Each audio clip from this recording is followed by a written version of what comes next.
C'est à vous. Bonjour, je m'appelle Didier Vallon, je suis en charge des activités eau du groupe Suez pour les territoires outre-mer.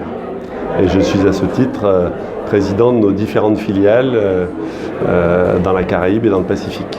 Alors, pouvez-vous nous présenter vos installations, mais également vos projets en cours en Outre-mer? Alors nous assurons les services publics d'eau potable et d'assainissement de façon assez importante au niveau des territoires outre-mer. Nous assurons le métier depuis plusieurs décennies, donc tous les fondamentaux du métier sont respectés et maîtrisés par nos équipes. Mais nous sommes en même temps complètement focalisés sur l'innovation. Et quand je parle d'innovation, ce n'est pas essayer de plaquer des innovations qu'on pourrait rencontrer dans l'Hexagone sur les territoires ultramarins, mais bien de prendre en compte les spécificités ultramarines. Et la priorité que nous nous donnons, c'est le partage d'expériences, que ce soit avec les élus, les parties prenantes, les associations, nos propres collaborateurs, pour proposer aux ultramarins des solutions innovantes qui soient adaptées à leurs enjeux. Et quand je dis des solutions innovantes, c'est pas l'innovation pour l'innovation, c'est l'innovation pour améliorer le service aux usagers.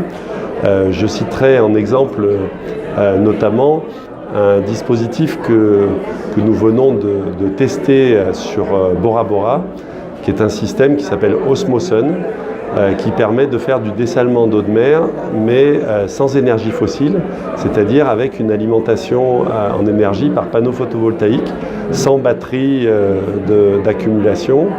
Et donc c'est un système qui marche vraiment très très bien et qui est tout à fait adapté aux îles, avec des capacités de production qui ne sont pas trop importantes, et qui ont un coût d'exploitation très faible, du fait notamment de l'absence de coûts énergétiques, sachant que dans le Pacifique notamment, le coût de l'énergie est 4 fois plus élevé qu'en métropole.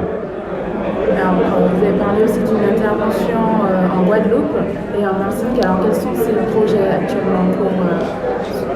Alors, en Martinique, nous avons renouvelé nos contrats pour une durée de 12 ans dans les domaines de l'eau et de l'assainissement.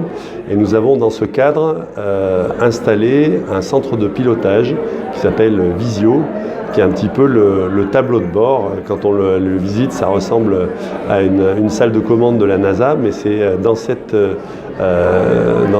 plateforme qu'on retrouve tous les outils numériques qui ont été développés par le groupe et qui permettent justement d'assurer le meilleur rendement de réseau, la meilleure relation avec les clients.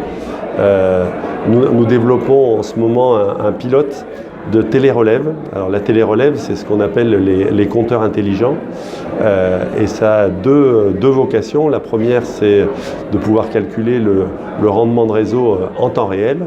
Et la deuxième, qui est plus tournée vers l'usager, c'est qu'il peut mieux maîtriser sa consommation en analysant les mètres cubes consommés au fil de l'eau, mais surtout, et c'est le plus important, de pouvoir prévenir les gens dès qu'il y a une suspicion de fuite sur leur installation. Donc les usagers du service public, au lieu de se retrouver avec une facture de plusieurs milliers d'euros qui doivent venir discuter en expliquant ce qui s'est passé, etc., eh bien, ils sont prévenus le jour même ou le lendemain de l'apparition de la fuite pour pouvoir intervenir. Et donc là, la question ne se pose plus.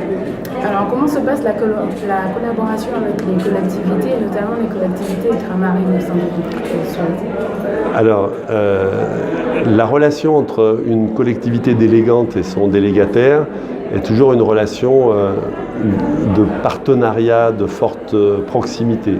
Je pense que ce qui fait notre spécificité, c'est que nous faisons partie d'un grand groupe. Ça nous apporte le support, la technologie, les dernières évolutions en matière d'innovation. Mais en fait, nous fonctionnons comme une fédération de PME et toutes nos filiales sont très fortement ancrées sur les territoires. Et au-delà de nos métiers, et on retrouve ça dans la revue Itinéraire d'Outre-mer, nous menons tout un tas d'actions qui relèvent de la responsabilité sociale et sociétale de l'entreprise.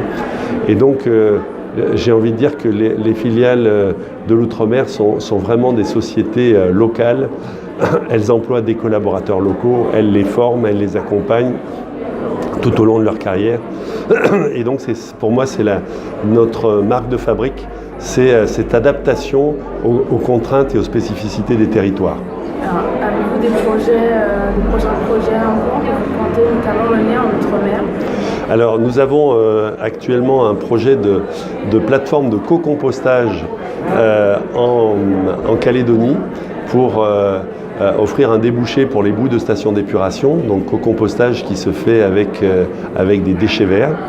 Ce que je peux souligner, c'est qu'au-delà de nos frontières, nous faisons rayonner l'outre-mer dans les régions voisines. Et à titre d'exemple, nous collaborons aujourd'hui avec les Sainte-Lucie depuis la Martinique. Dans le Pacifique, nous développons une réelle relation de partenariat depuis la Calédonie avec les îles Fidji. Et nous avons organisé récemment une conférence environnementale du Pacifique qui s'est déroulée à Bora Bora du 26 au 28 septembre dernier. Et ça nous a permis de tisser des liens avec les Samoa, les îles Cook, les Fidji que nous connaissions déjà, avec la participation de toutes les institutions, les grands élus, l'AFD, le Haut Commissariat.